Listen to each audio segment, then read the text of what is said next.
Vanda. I can go over his bio here before he tells you about it, but he started as an amateur. I almost need these glasses too. As an amateur at 13 years old, Golden Gloves. Right out of high school, he turned professional in 1996. Fought everywhere across the country as a kid. He won the junior middleweight Minnesota state title. He won the junior middleweight American title. He just won. You know, he's a winner. He's a tough kid, and he's a great fighter too. He's 12 years or 18-year boxing career. He's smart enough to get out of that stuff, but he looks like he could still be fighting. He fought, as I said, all over the country, Las Vegas and so on. It's a big-time fighter. It's a kid on his way up.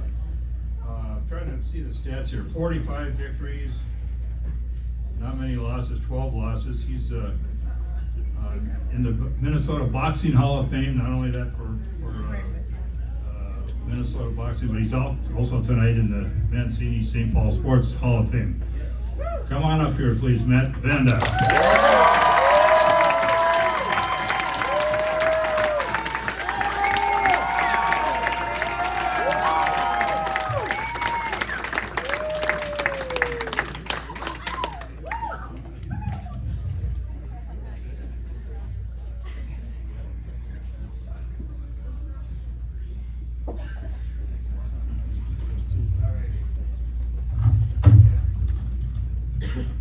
I'm a short guy too, but I have a big mouth, so if anyone can't hear me, I'll talk louder.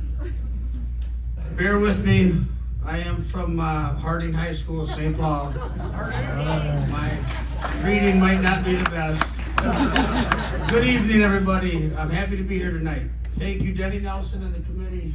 Thank you, Denny Nelson and the committee, for nominating me this year to the St. Paul Sports Hall of Fame for boxing, and to John and Pat Mancini for keeping the tradition going. 40 years worth of inductees. I feel honored to be a part of this special group of athletes and alumni here tonight.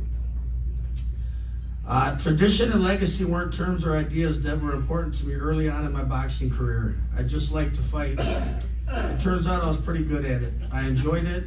I started at the age of 13 when, on a whim, I walked through Burnett's boxing gym doors with a childhood friend. Up to that point, I had played baseball, football, and basketball for local St. Paul rec centers, but it was that introduction to boxing that day that changed my life. First, I had to convince my mom, Lily, who allowed me to sign up. She always believed in me, and she was my biggest fan. God bless her, my mom.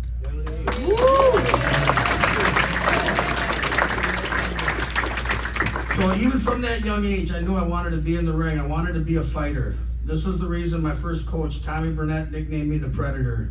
For my tenacious, in-your-face style, stalking my prey in the ring like a real predator. I learned a lot from Tommy, rest in peace, and all my coaches I worked with throughout my boxing career. Each one of them brought something that inspired me to set the bar higher every time I trained, to challenge myself. The best feeling in the world for me is climbing in between the ropes and squaring up for a fight. And knowing that with their help, I was mentally and physically prepared for war. The very first time I put on a set of gloves to train, I was hooked, pushing myself to train harder. Part of the training included jogging daily. My routes led me down the east side streets through neighborhoods, and later on in my career, running up and down the old stairs on the west side to build stamina for my fights. I'm proud to be from St. Paul. Although I was born in Mesa, Arizona, I was raised here in St. Paul.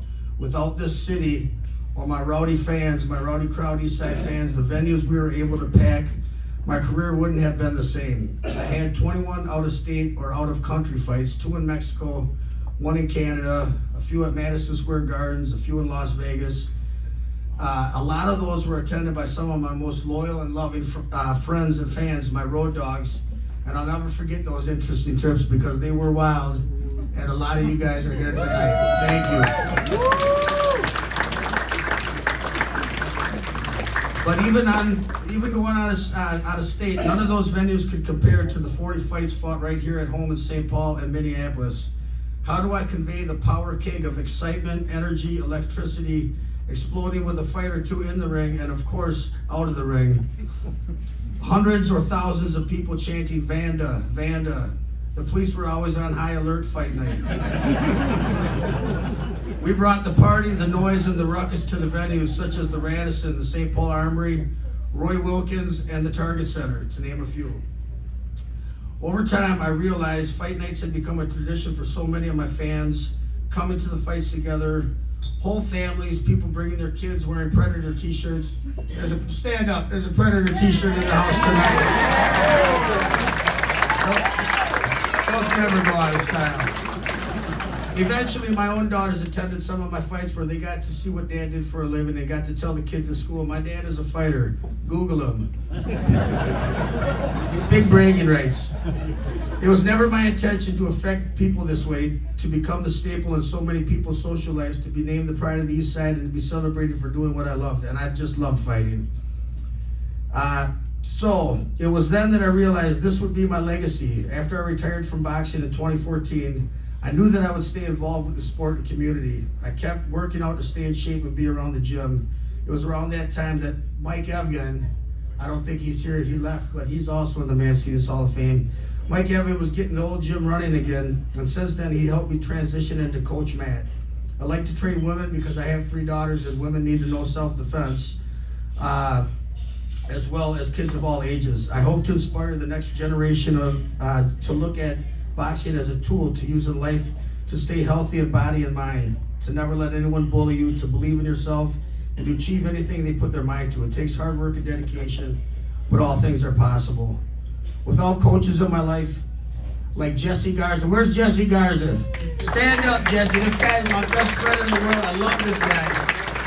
He brought me all around the world and he looked out for me. I mean, that guy is a superhero to me. I love Jesse. Thank you, Jesse Garza. Jesse Garza, who here tonight, and Otis Gage, who couldn't make it. Coaches like Norman Wilson, who was a former Marine.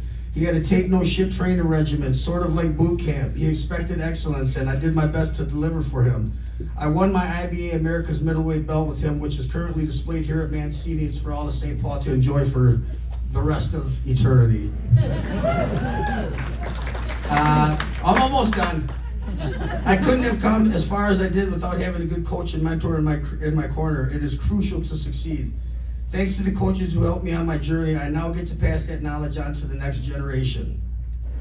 Okay, now this is where my wife doesn't know that I put this stuff in. Before I finish with a knockout punch, I want to acknowledge my wife and my 3 daughters. They have been nothing but supportive and my biggest cheerleaders throughout my career.